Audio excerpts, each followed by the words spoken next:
Guten Tag, meine Damen und Herren. Hier geht es um Autismus und heute um das Thema mit einem Kind im Autismus-Spektrum die Familie besuchen.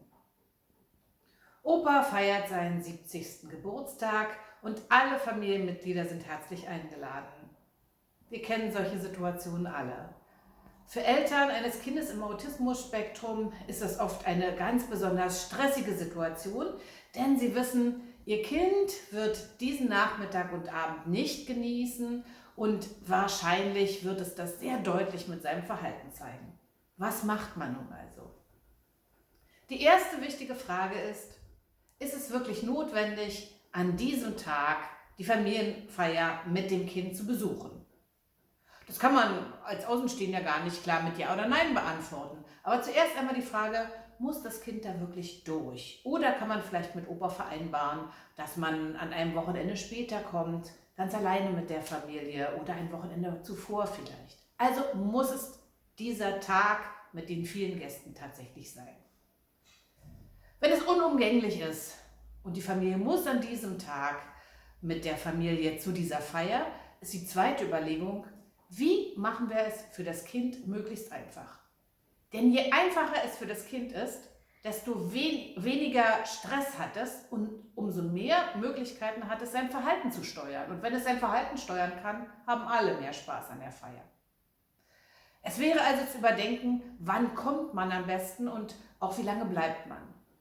Ist es also vielleicht günstiger, etwas später zu kommen oder etwas früher, wenn nicht das allgemeine Ankommenschaos ist, in dem viele Besucher zur gleichen Zeit dem Opa gratulieren wollen? Also etwas früher oder etwas später, wenn mehr Ruhe ist?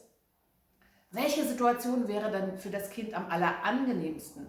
Vielleicht das Kaffee trinken oder der Spaziergang, den Opa am Nachmittag mit der Familie noch machen will? Kann man also den Besuch vielleicht auf die Anwesenheit in dieser Zeitspanne beschränken? Gibt es für das Kind vielleicht einen Ort des Rückzugs, den man organisieren kann? Das Schlafzimmer von Opa und Oma vielleicht?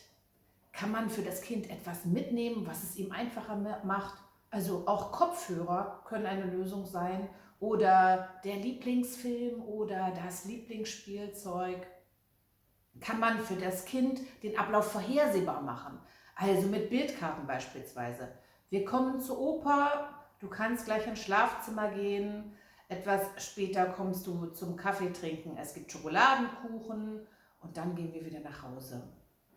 Diesen Ablauf würde ich dann vorher mit dem Kind schon lange besprechen, mehrmals besprechen. Vielleicht schreiben Sie auch noch eine Social Story dazu, sodass der Ablauf für das Kind im Vorhinein vorhersehbar ist.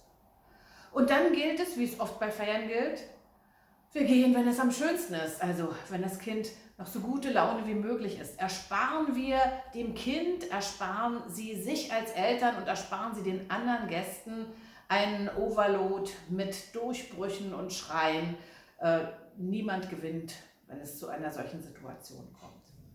Also, zunächst einmal gut überlegen, wollen wir an dieser Familienfeier teilnehmen? Wenn Sie sich für Ja entscheiden, wie bereiten wir es so vor, dass das Kind so wenig Stress wie möglich hat? Das bedeutet auch für Sie als Eltern so wenig Stress wie möglich, für den Opa so viel Freude wie möglich und für alle anderen Gäste selbstverständlich auch.